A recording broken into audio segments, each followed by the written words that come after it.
Bienvenidos a todos a un nuevo episodio de Mex Livo. Hoy tenemos una entrega verdaderamente excepcional. Nos acompaña un abogado de alto perfil, alguien que ha estado en las entrañas de los procesos judiciales más complejos y confidenciales de los últimos años en los Estados Unidos, particularmente aquellos que involucran al Cártel de Sinaloa. Hoy vamos a hablar de primera mano sobre cómo se gestó, negoció y ejecutó uno de los eventos más impactantes de la historia reciente del narcotráfico, la rendición de Joaquín Guzmán López, el hijo de El Chapo, y las implicaciones que esto tuvo con Ismael El Mayo Zambada. Gracias por estar aquí. ¿Cómo comenzó todo este complejo proceso? Gracias por la invitación. Es un placer estar aquí en Mex Livo para hablar de esto, manteniendo, por supuesto, los límites éticos y legales que mi profesión me exige, pero con la suficiente claridad para que la gente entienda la magnitud de lo que ocurrió.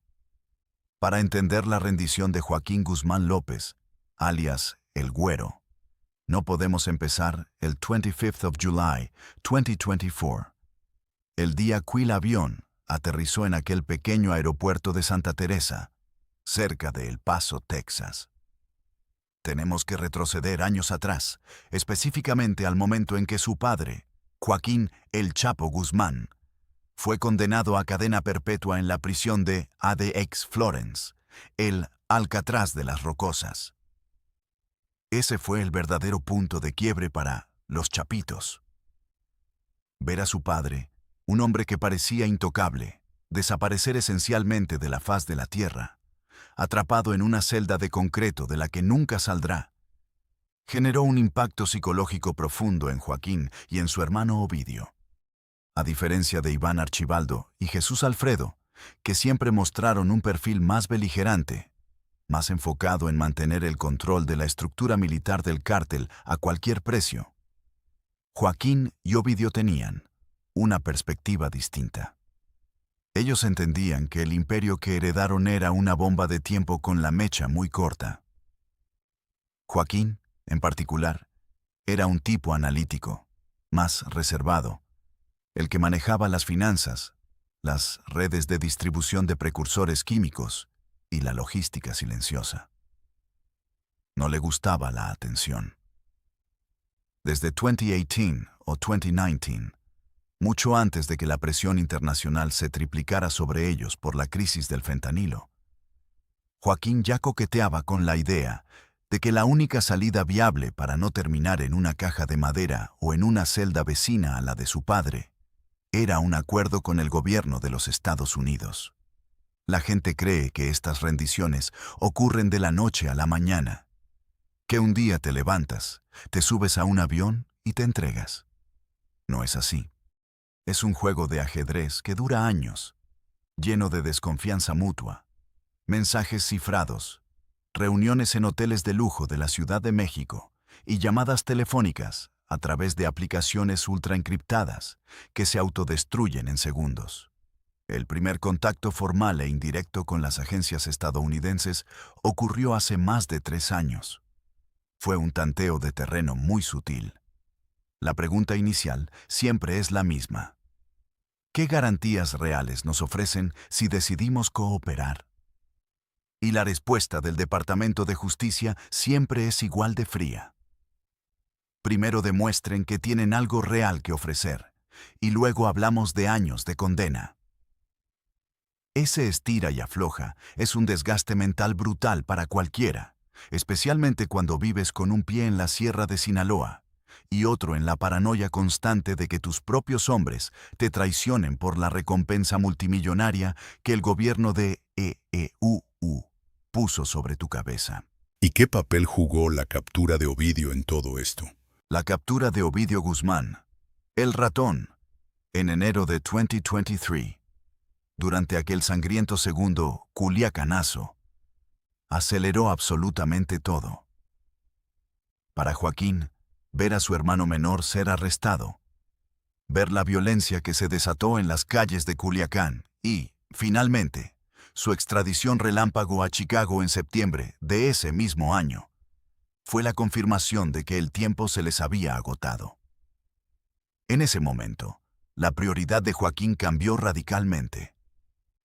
Ya no se trataba solo de salvar su propio pellejo, sino de cómo utilizar su propia entrega para rescatar a Ovidio del peor escenario legal posible. Ahí es donde entro yo y el equipo legal en los Estados Unidos. Cuando asumes la representación de un personaje de este calibre, lo primero que haces es establecer una línea de comunicación blindada. Tienes que entender que los teléfonos normales no existen en este mundo. Todo se manejaba a través de intermediarios de extrema confianza, personas que no tenían un historial criminal directo, pero que servían de puente. Recuerdo la primera vez que recibí un mensaje directo que venía de Joaquín. Estaba en mi oficina en Nueva York, un viernes por la tarde, cuando un colega me entregó un dispositivo móvil completamente limpio, un burner phone, con una sola aplicación de mensajería instalada. El mensaje decía simplemente: queremos explorar las opciones reales para el menor y para mí, sin juegos. A partir de ahí, las reuniones presenciales comenzaron a programarse. Obviamente, yo no iba a subirme a la sierra a reunirme con él en un campamento armado. El riesgo era demasiado alto, tanto para mí como para la confidencialidad del proceso legal.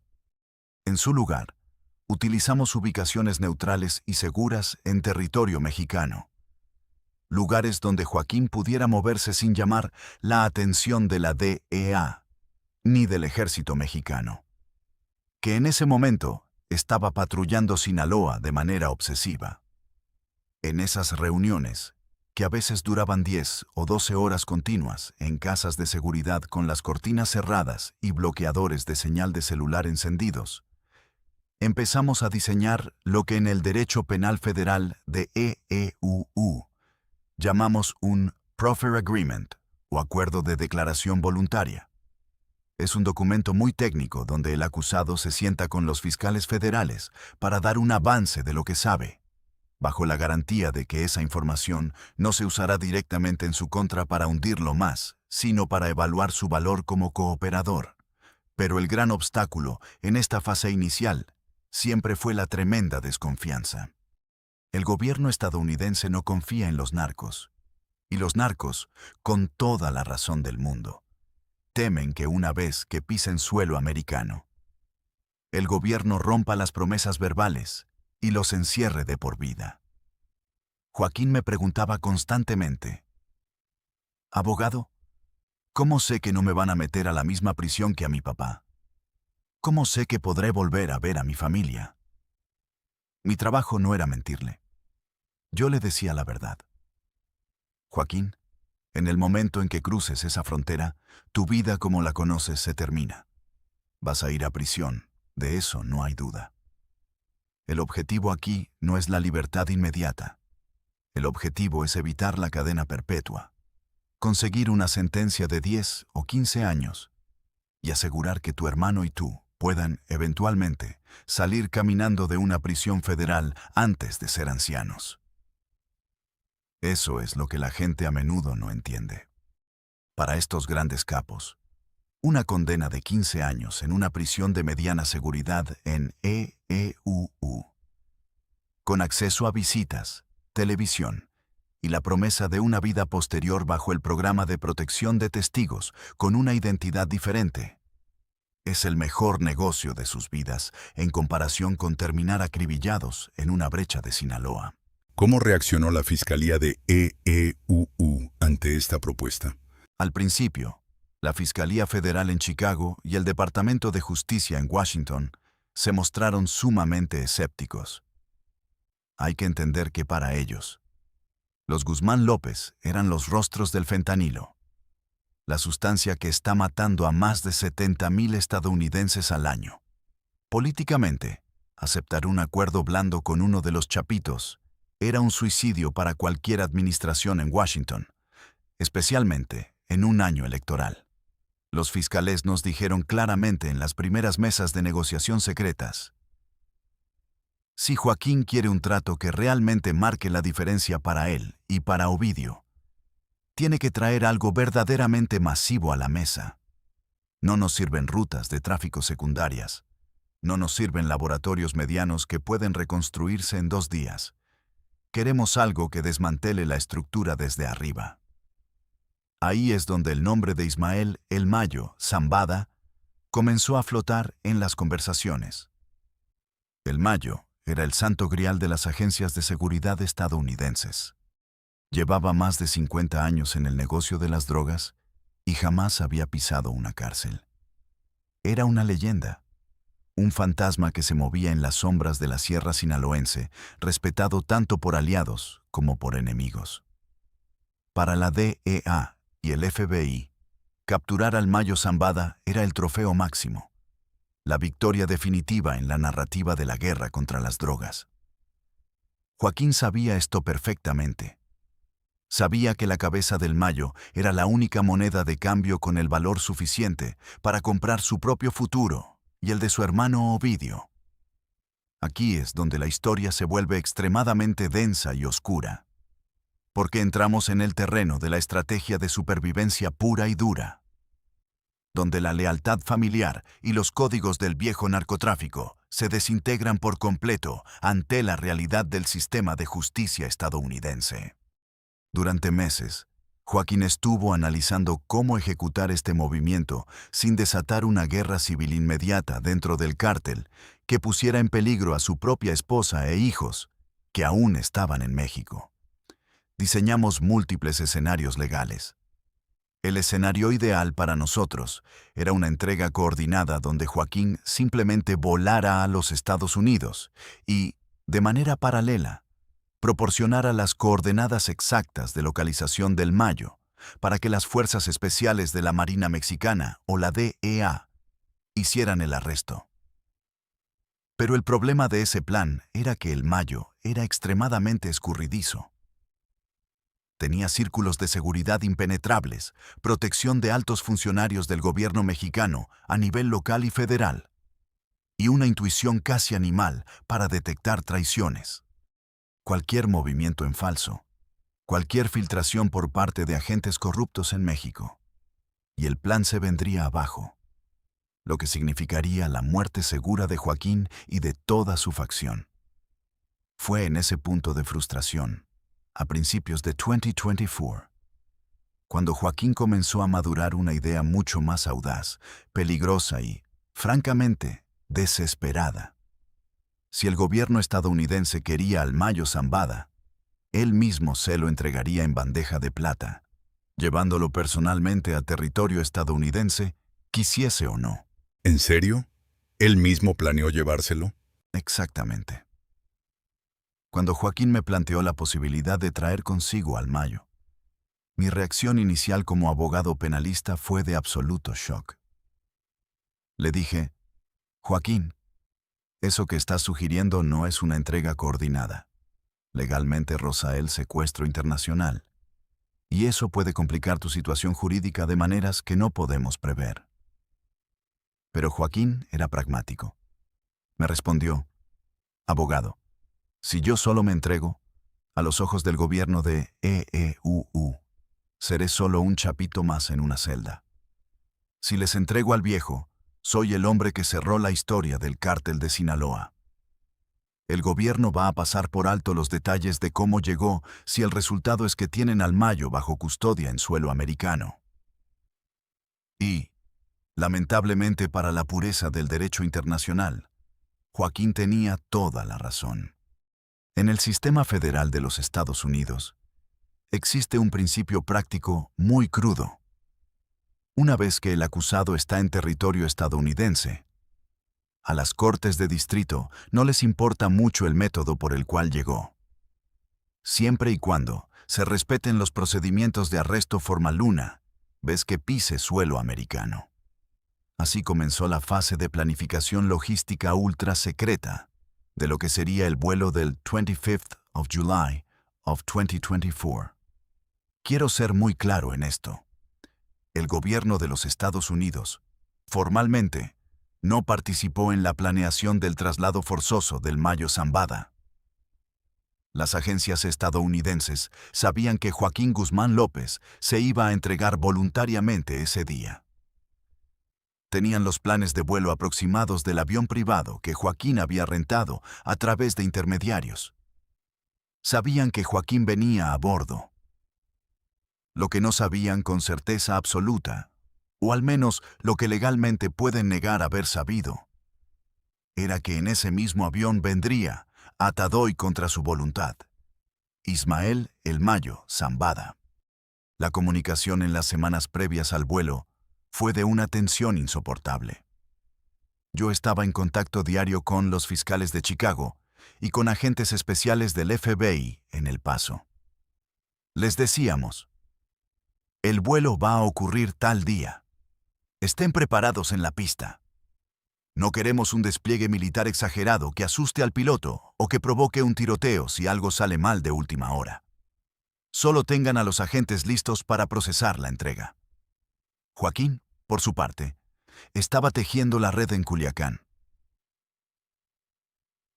El Mayo Zambada, que en ese momento ya tenía más de 75 años y sufría de un cáncer de próstata avanzado y diabetes severa, estaba cansado.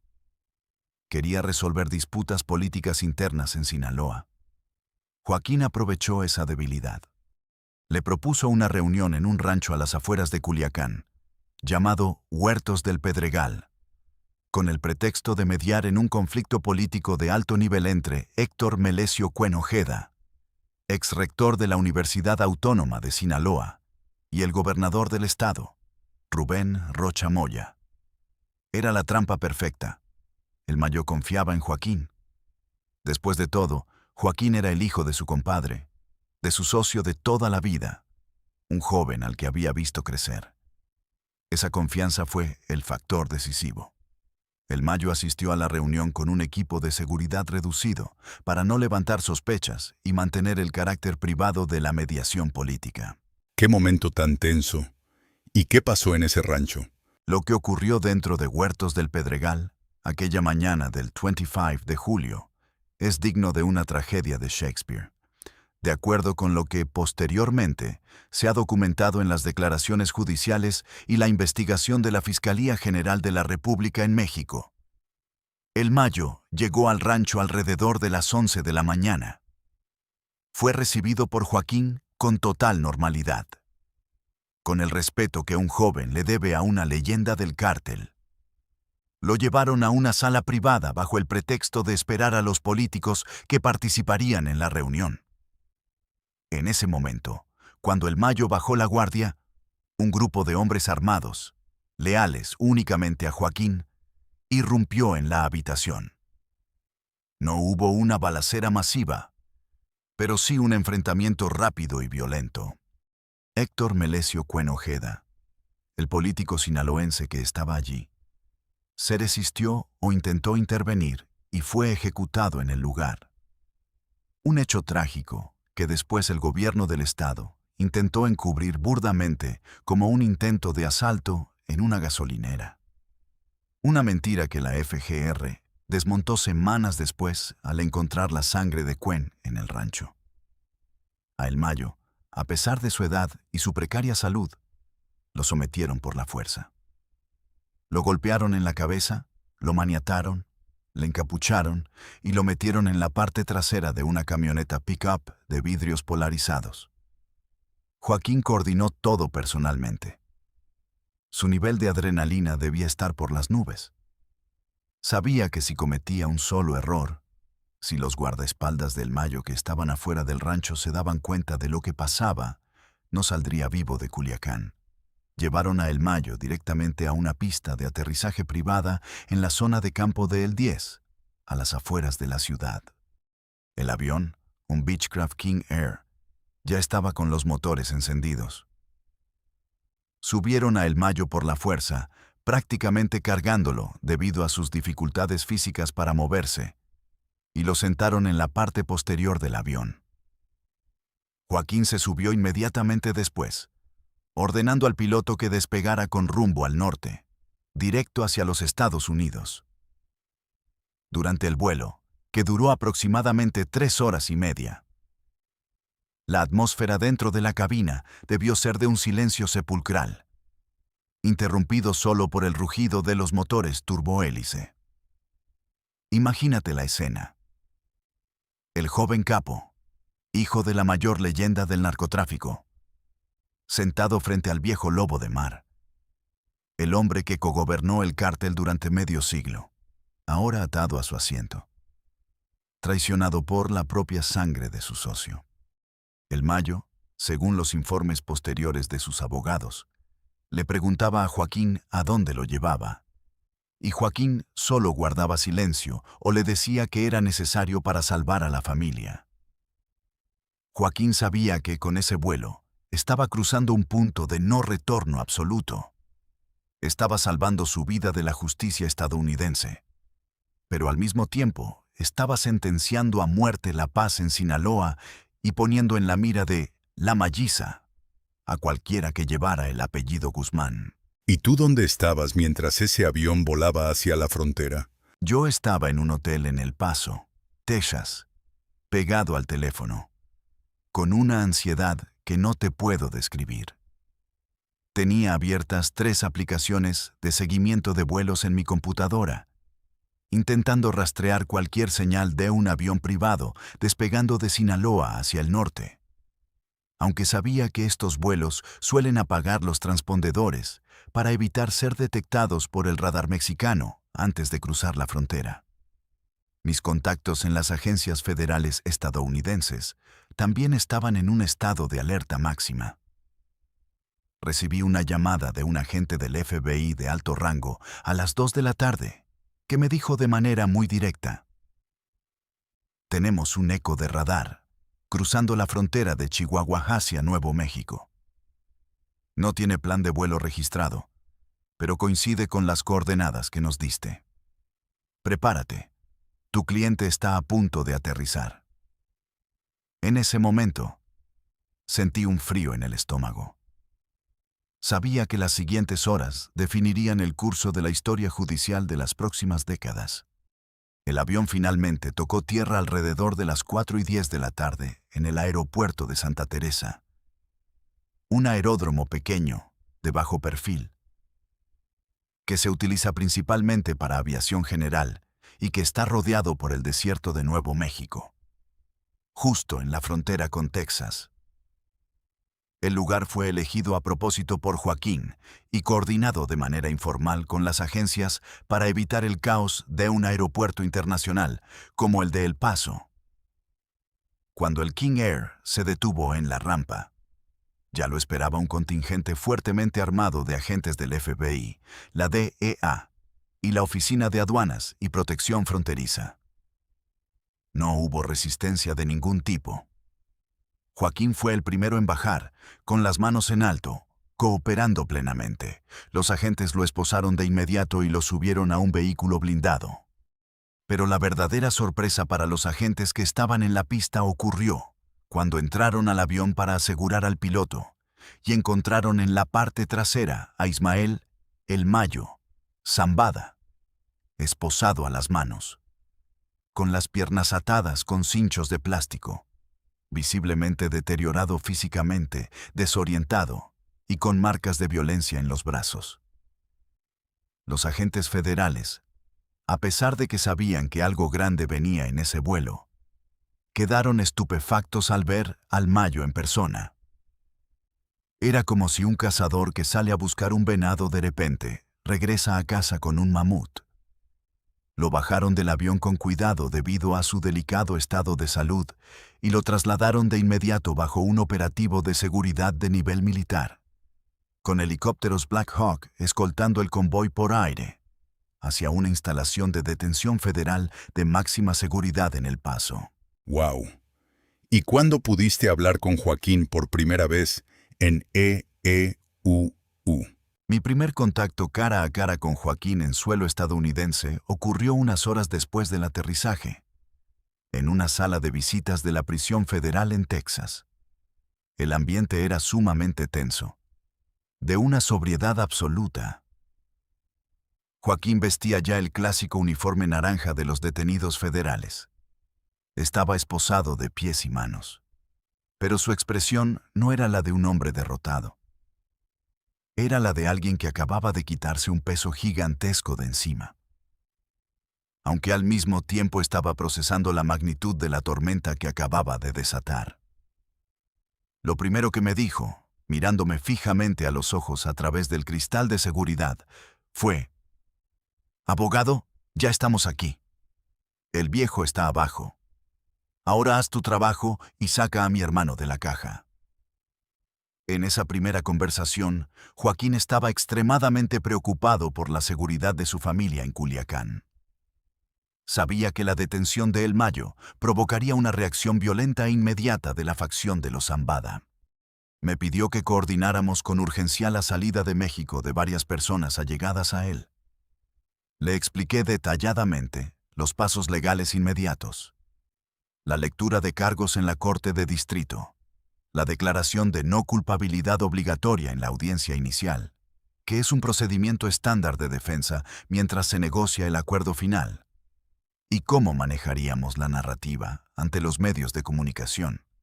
Jeffrey Lichtman, quien lideraba la estrategia global de defensa de la familia, ya estaba volando hacia Texas para unirse a las reuniones. Nuestra principal directriz estratégica en esas primeras horas fue el silencio absoluto frente a la prensa. Sabíamos que el Departamento de Justicia de los EEUU emitiría comunicados triunfalistas y que los abogados de El Mayo Zambada, liderados por Frank Pérez, saldrían de inmediato a denunciar públicamente que su cliente había sido secuestrado por Joaquín. Eso era de esperarse. Nuestra posición legal era clara. Para el caso penal de Joaquín Guzmán López, la forma en que El Mayo llegó a los Estados Unidos era un asunto secundario. Lo que importaba era que Joaquín se había entregado voluntariamente, cumpliendo su parte de un acuerdo informal previo, y que su nivel de cooperación futura determinaría los beneficios para él y para Ovidio. Los abogados de El Mayo denunciaron un secuestro. ¿Cómo afectó eso la estrategia de ustedes? La acusación de secuestro por parte de la defensa de El Mayo era un movimiento previsible para intentar invalidar la jurisdicción de la Corte estadounidense, o, al menos, para posicionar a El Mayo como una víctima del gobierno, y no como un capo capturado en su propio juego. Sin embargo, en el ámbito del derecho penal federal de los EEUU, existe una doctrina legal muy arraigada, conocida como la doctrina Kerr-Frisbee. Esta doctrina establece que la jurisdicción de una corte penal sobre un acusado no se ve afectada por el hecho de que el acusado haya sido traído al país mediante un secuestro, una extradición irregular o cualquier otro método no convencional, siempre que el proceso de arresto formal en suelo estadounidense se haya realizado conforme a la ley. Por lo tanto, sabíamos que legalmente los argumentos de la defensa de El Mayo sobre el secuestro no prosperarían para detener el juicio en su contra en Nueva York o Texas. Pero políticamente y a nivel de relaciones públicas, era una pesadilla. El gobierno de México, entonces liderado por Andrés Manuel López Obrador, reaccionó con furia.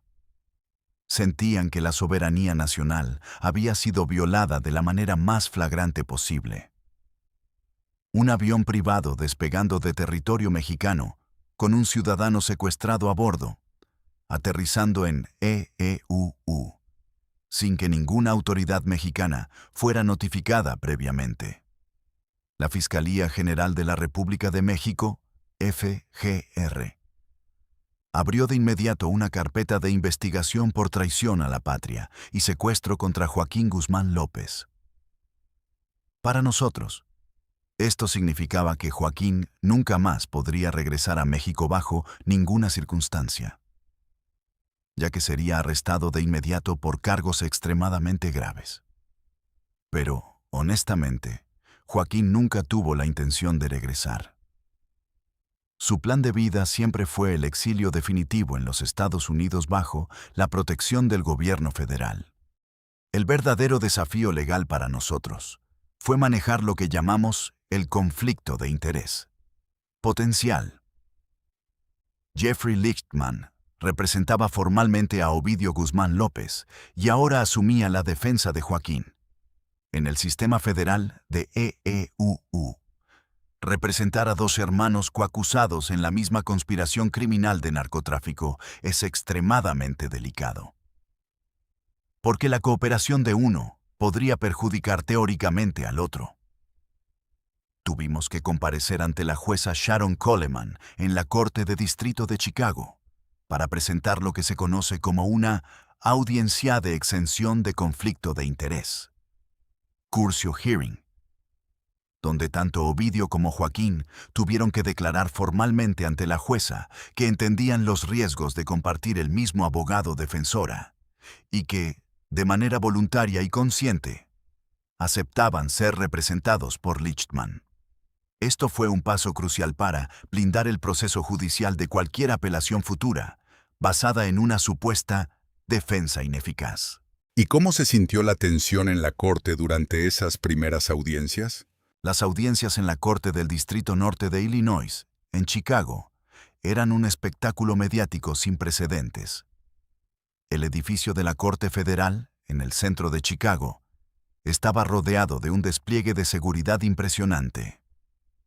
Unidades caninas, agentes federales armados con rifles de asalto en los techos de los edificios colindantes, detectores de metales adicionales y un control estricto de acceso para los periodistas de todo el mundo. Entrar a esa sala de audiencias era como entrar a una olla a presión. Ovidio Guzmán ya llevaba meses allí, vistiendo el traje naranja de la Prisión Metropolitana de Chicago, MCC. Un edificio de arquitectura brutalista con forma de triángulo en pleno centro de la ciudad donde los reclusos apenas ven la luz del sol. Cuando Joaquín compareció por primera vez en esa misma corte, tras ser trasladado desde Texas bajo un operativo de seguridad aérea secreto, la sala estaba en silencio absoluto. Los hermanos no se cruzaron palabras directamente en la sala por razones de protocolo de seguridad de los U.S. Marshals. Pero la sola presencia de ambos en el radar judicial de la misma jueza marcaba el inicio de la fase de resolución global. La estrategia que diseñamos y que comenzamos a negociar formalmente con los fiscales del Departamento de Justicia era lo que denominamos un paquete de resolución conjunta, Global Play Agreement. El objetivo principal era que tanto Ovidio como Joaquín se declararan culpables de un número reducido de cargos de la acusación de conspiración de narcotráfico y lavado de dinero, a cambio de que la Fiscalía retirara los cargos más graves relacionados con la violencia y la distribución masiva de fentanilo, que conllevan de manera obligatoria la cadena perpetua sin derecho a fianza. Negociar esto con los fiscales de la sección de narcóticos y drogas peligrosas, NDDS, del Departamento de Justicia en Washington, es un proceso de desgaste infinito. Se discuten cada una de las líneas de la acusación, las toneladas de drogas atribuidas en los informes de la DEA, el valor de los bienes confiscados y, sobre todo, el alcance de la cooperación. Los fiscales federales querían detalles precisos sobre las finanzas del cártel, las cuentas bancarias en el extranjero, los nombres de los facilitadores financieros en Europa y Asia que ayudaban a lavar el dinero del fentanilo, y las rutas de suministro de precursores químicos que venían de China a través de los puertos de Manzanillo y Lázaro Cárdenas en México.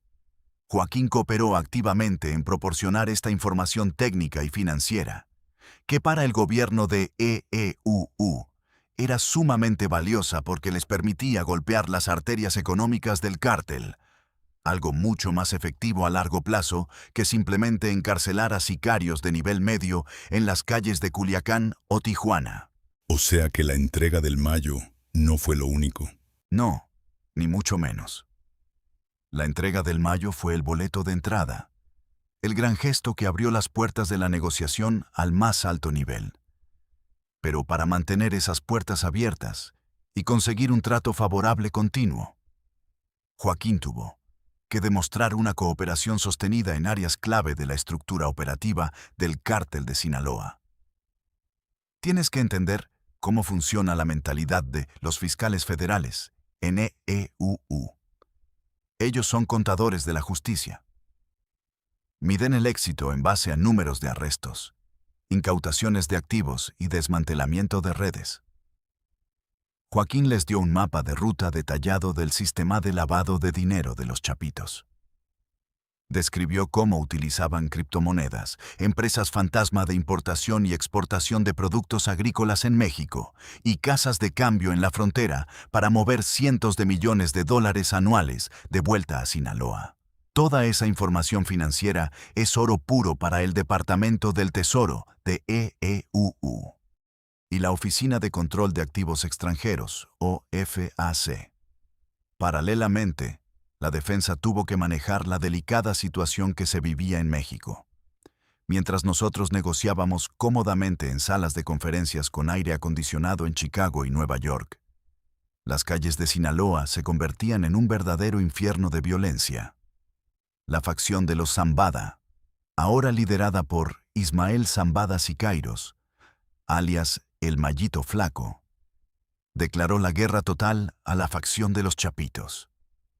Culiacán experimentó balaceras diarias, bloqueos de carreteras con vehículos incendiados, secuestros masivos y ejecuciones que paralizaron la economía del Estado por meses. Esta violencia era una consecuencia directa de la acción de Joaquín, y él lo sabía perfectamente. Sentía una culpa constante por el sufrimiento de la gente inocente en su tierra natal. Pero al mismo tiempo su mentalidad de supervivenciale decía que no tenía otra opción. Me decía en nuestras reuniones de monitoreo: abogado, me duele ver a mi gente de Culiacán sufrir por esto. Pero si yo no daba este paso, mi hermano Ovidio se iba a pudrir en una celda de por vida. Y a mí me habrían matado tarde o temprano. En este negocio no hay finales felices, solo hay finales menos peores. Esa es una declaración muy cruda, pero refleja la realidad psicológica de estos hombres que nacieron dentro de la estructura del crimen organizado y que nunca conocieron otra forma de vida. No ven la justicia penal como un proceso de redención moral, sino como una negociación empresarial de alto riesgo, donde el único objetivo es salvar la mayor cantidad de activos familiares y de tiempo de vida posible antes de que caiga el telón definitivo. Es increíble el nivel de frialdad. ¿Y cómo se maneja la seguridad de un abogado que lleva un caso así? Esa es una pregunta que la gente me hace a menudo, casi con un tono de morbo o de incredulidad. Trabajar en la defensa legal de personajes del nivel de la familia Guzmán es una experiencia que redefine por completo tu concepto de seguridad personal, privacidad y estrés cotidiano. Mi vida cambió radicalmente desde el momento en que asumí el caso de Joaquín y Ovidio. No puedes tener una rutina normal. Cambias de hotel constantemente cuando viajas a las audiencias en Chicago o a las reuniones de coordinación en Texas. Tu teléfono celular personal deja de ser un dispositivo seguro. Asumes que todas tus comunicaciones electrónicas están siendo monitoreadas activamente, no solo por agencias de inteligencia extranjeras, sino también por sistemas de interceptación de cárteles rivales, o incluso de facciones hostiles dentro de la misma organización que buscas defender. Desarrollas una paranoia profesional saludable. Por ejemplo, nunca abro correos electrónicos sospechosos. No utilizo redes Wi-Fi públicas bajo ninguna circunstancia. Y mis dispositivos de trabajo se someten a auditorías de ciberseguridad semanales para detectar cualquier software espía como Pegasus. A nivel físico, el riesgo es latente. Aunque en los Estados Unidos existe un código no escrito entre las organizaciones criminales de alto nivel, los abogados defensores son considerados neutrales en la guerra del narcotráfico.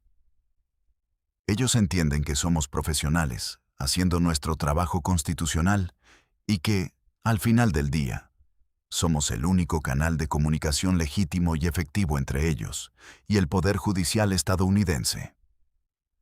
Atacar a un abogado defensor federal en suelo estadounidense atraería una respuesta tan devastadora e inmediata por parte de todas las agencias de la ley del gobierno de EEUU, que desmantelaría cualquier red criminal en cuestión de días. Es una línea roja que incluso los cárteles más violentos evitan cruzar. Sin embargo, en México la situación es radicalmente distinta. Cuando tenía que viajar a territorio mexicano para reuniones preparatorias o para coordinar la seguridad de los familiares de Joaquín, el nivel de riesgo era extremo. Viajas con equipos de seguridad privada fuertemente armados, en vehículos con blindaje de nivel militar, y coordinas tus movimientos directamente con enlaces de agencias de seguridad estadounidenses en el país para tener un plan de evacuación de emergencia en caso de que todo se descontrole. Es un estilo de vida que requiere una templanza emocional absoluta. Tienes que aprender a separar tus emociones personales del caso legal, a mirar a tu cliente no como el monstruo que los medios pintan, sino como un individuo acusado ante la ley que tiene derechos constitucionales fundamentales, que deben ser defendidos con el mayor rigor técnico posible, sin importar lo impopular que sea tu causa ante la sociedad. ¿Y qué pasó finalmente con las audiencias de culpabilidad? El proceso hacia la declaración formal de culpabilidad fue un camino largo y meticuloso que requirió meses de redacción de documentos confidenciales, análisis de evidencia y negociaciones bilaterales. Finalmente, tras superar todos los obstáculos procesales y asegurar que las condiciones de reclusión de Ovidio y Joaquín en los centros de detención federales fueran humanamente aceptables, lo cual incluye acceso adecuado a visitas médicas, tiempo de recreación y comunicación regulada con sus familias directas. Llegamos a los acuerdos de culpabilidad que se presentaron formalmente ante las Cortes de Distrito. En el caso de Ovidio Guzmán, la declaración de culpabilidad por cargos clave de narcotráfico y lavado de dinero fue un paso fundamental que marcó la pauta para la resolución del caso de su hermano Joaquín. La estrategia de defensa coordinada funcionó con la precisión de un reloj suizo. Al declararse culpables y evitar ir a un juicio oral masivo, un juicio que habría durado meses, costado millones de dólares al erario estadounidense y expuesto públicamente detalles operativos sumamente sensibles del cártel que el gobierno prefiere mantener clasificados. Ambos hermanos aseguraron una reducción sustancial en sus pautas de sentencia, bajo las directrices de sentencia de los EEUU, US Sentencing Guidelines. La gente a menudo se confunde y piensa que declararse culpable significa que el caso ha terminado y que irán a prisión de por vida de inmediato. No es así. El acuerdo de culpabilidad establece un rango de sentencia recomendado por la Fiscalía a la jueza de la causa. En el sistema federal, la jueza Sharon Coleman tiene la última palabra sobre la sentencia definitiva, pero casi siempre se adhiere a las recomendaciones de los fiscales del Departamento de Justicia si el nivel de cooperación del acusado ha sido verificado como sustancial y valioso por las agencias investigadoras, como el FBI y la DEA. Para Joaquín Guzmán López, el acuerdo de culpabilidad representó el cumplimiento exitoso del plan maestro de supervivencia que comenzó a diseñar en las montañas de Sinaloa años atrás. Aceptó su culpabilidad en la conspiración para importar y distribuir toneladas de cocaína, heroína, marihuana y metanfetamina a los Estados Unidos. Pero evitó la cadena perpetua obligatoria que su padre Joaquín, el Chapo Guzmán, recibió en Nueva York. Joaquín ahora enfrenta una expectativa de sentencia que, con los créditos por buena conducta en prisión, su cooperación continua y el tiempo ya servido tras las rejas, podría permitirle recuperar su libertad física en un mediano plazo permitiéndole vivir la segunda mitad de su vida en el anonimato bajo el amparo de los programas federales de protección de testigos en un lugar seguro dentro de los Estados Unidos. Es un resultado legal extraordinario si analizas el punto de partida. Un joven capo de la droga que figuraba en la lista de los delincuentes más buscados del mundo por el cual se ofrecían recompensas de $5 millones. Ahora encaminado hacia una resolución pacífica y ordenada de su situación legal en el país más poderoso del mundo. ¿Y cuál es la situación actual de Ismael El Mayo Zambada en Nueva York? El caso de Ismael El Mayo Zambada es harina de otro costal.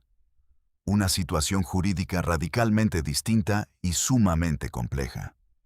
Tras su arresto inicial en Texas, el Departamento de Justicia tomó la decisión estratégica de trasladar su caso a la Corte del Distrito Este de Nueva York, en Brooklyn, la misma Corte Federal donde fue juzgado y condenado su histórico socio, Joaquín El Chapo Guzmán, bajo la supervisión del juez Brian Cogan, un juez penal federal conocido por su rigidez y su profundo conocimiento de las estructuras del narcotráfico internacional.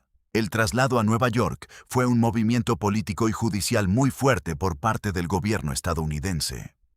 Sabían que la Fiscalía de Brooklyn cuenta con la infraestructura de seguridad más avanzada del país y con un equipo de fiscales especializados que ya tienen toda la base de datos de testigos, pruebas físicas, interceptaciones telefónicas y documentos financieros del cártel de Sinaloa acumulados durante el juicio del siglo de 2018 y 2019. A diferencia de Joaquín y Ovidio Guzmán, El Mayo Zambada llegó a los Estados Unidos en una posición de confrontación total. Su defensa jurídica, liderada de manera muy agresiva por sus abogados, ha mantenido firmemente la narrativa de que fue secuestrado, golpeado y traído a territorio estadounidense de manera ilegal y violenta, por parte de Joaquín Guzmán López, con la complicidad pasiva o el conocimiento de agentes estadounidenses. El proceso legal en Nueva York contra El Mayo se perfila como un litigio de proporciones monumentales que durará años. El gobierno estadounidense ha acumulado una cantidad ingente de evidencia en su contra. Grabaciones de audio de interceptaciones telefónicas realizadas durante décadas por la DEA. Declaraciones juradas de decenas de exmiembros del cártel que ahora cooperan con el gobierno, incluyendo familiares directos del propio Mayo que ya testificaron en juicios previos. Registros de incautaciones de toneladas de narcóticos y documentación de transacciones financieras internacionales que vinculan sus empresas familiares con el lavado de dinero a gran escala. La salud de El Mayo es el factor crítico que determinará el destino de este caso judicial. A sus más de 75 años, padeciendo graves problemas de salud crónicos como cáncer de próstata y complicaciones diabéticas severas que requieren atención médica constante y diálisis, es muy probable que El Mayo nunca llegue a ver el final de un juicio oral completo en Brooklyn. Su defensa utilizará todas las herramientas procesales disponibles para retrasar el inicio del juicio, argumentando la incapacidad médica y física del acusado para enfrentar un proceso de tal magnitud de manera justa. El escenario legal más probable para El Mayo Zambada es que pase los meses o años que le queden de vida bajo custodia federal en una instalación médica de máxima seguridad de la Oficina Federal de Prisiones, BOP, mientras su caso se desvanece lentamente en el laberinto procesal de la Corte de Nueva York, marcando el final biológico y judicial de una era del narcotráfico mexicano que él personificó durante medio siglo de impunidad. ¿Qué final de historia tan de película? ¿Crees que este caso cambie las reglas del narcotráfico? Sin duda alguna. Este evento marca un antes y un después absoluto en la dinámica del narcotráfico mexicano y en la relación bilateral de seguridad entre México y los Estados Unidos. La entrega de Joaquín Guzmán López y la captura forzosa de Ismael El Mayo Zambada enviaron un mensaje demoledor a toda la estructura criminal en México. En el mundo del narcotráfico de alta escala, la lealtad es un mito conveniente y el final siempre es el mismo. La era de los viejos capos respetados que controlaban territorios enteros bajo un código de honor tradicional ha terminado definitivamente. Lo que estamos viendo ahora es una fragmentación masiva de los cárteles en facciones más pequeñas, más violentas, menos predecibles y mucho más difíciles de rastrear. Lideradas por mandos jóvenes que no tienen la visión a largo plazo de El Mayo, ni el carisma operativo de El Chapo. Estos nuevos grupos se enfocan principalmente en el fentanilo, las metanfetaminas, la extorsión sistemática a comercios locales y el robo de combustibles. Actividades delictivas que generan ingresos rápidos, pero que destruyen el tejido social de manera inmediata y provocan una respuesta militarizada mucho más agresiva por parte de los estados. A nivel legal y estratégico en los Estados Unidos, este caso ha validado la efectividad de la estrategia de guerra jurídica, de alta presión combinada con ofertas de acuerdos de culpabilidad y programas de protección de testigos para fracturar las cúpulas de las organizaciones criminales desde adentro.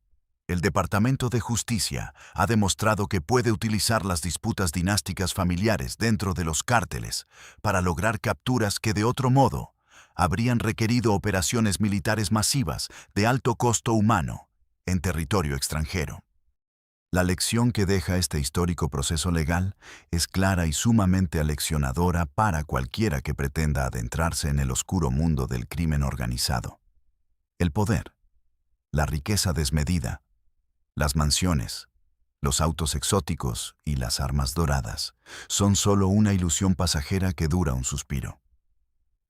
Al final de ese camino de excesos y violencia, el destino siempre te presentará una de dos opciones inevitables. Una tumba fría en un panteón de Culiacán tras ser traicionado por tu mejor socio, o un traje naranja de recluso en una celda de máxima seguridad en los Estados Unidos, donde tu único refugio mental será cooperar con las autoridades que juraste combatir para rogar por una segunda oportunidad de ver el sol antes de que termine tu vida.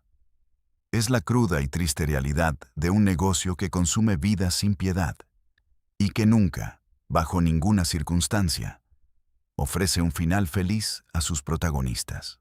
Es una reflexión muy profunda y realista que pone los puntos sobre las íes, sobre lo que realmente significa este estilo de vida que tanto se idealiza en la cultura popular moderna.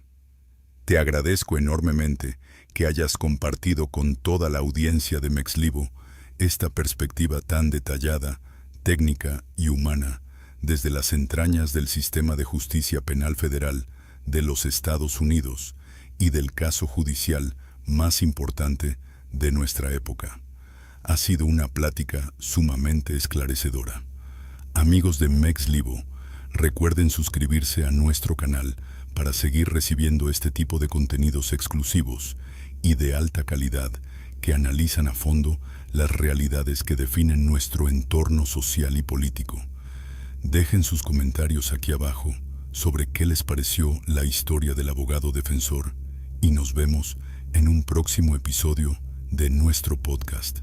Hasta la próxima.